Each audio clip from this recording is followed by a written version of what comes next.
À la une de cette édition, une page de mutualité sociale. Comment a été gérée la mutuelle générale des fonctionnaires et agents de l'État de Côte d'Ivoire, MUGEFSI en sigle, au cours de l'exercice 2024? La réponse a été donnée au cours d'une assemblée générale ordinaire qui s'est tenue le jeudi à l'auditorium du ministère des Affaires étrangères au Plateau. À cette occasion, le conseil d'administration et comité de contrôle partagent la même satisfaction. Ce reportage est commenté par Général Aquadio.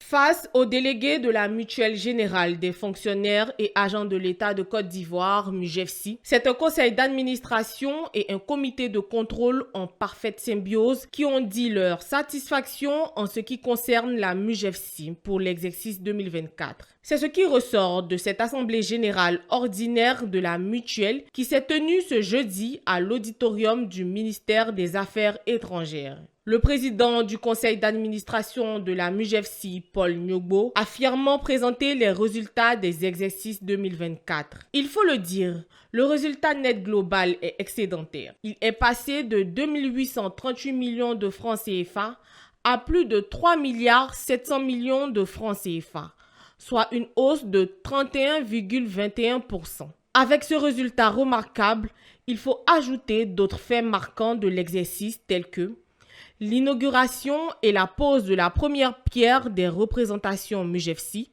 l'obtention de 2 certifications ISO, l'extension de la liste des médicaments remboursables et la réalisation de la 2e édition de la campagne gratuite de bilan de santé.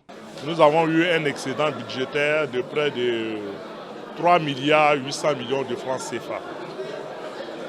Et nous avons procédé à la répartition de cet excédent budgétaire, de cet excédent de gestion qui se décline en 3 phases. Nous sommes aussi revenus sur la question des dialyses qui est aujourd'hui à 1750 francs parce que nous nous sommes inscrits dans le réseau du CNPTI.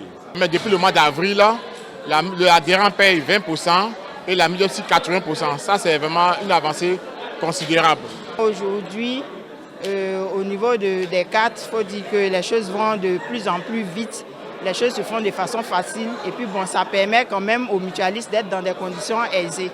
Une étude actuarielle a révélé les bonnes conditions d'amélioration des prestations susceptibles de maintenir la viabilité financière du régime complémentaire obligatoire à l'issue de l'étude actuarielle. Il a été recommandé de fixer le taux de remboursement des médicaments à 80% afin d'améliorer la prise en charge et garantir l'équilibre financier.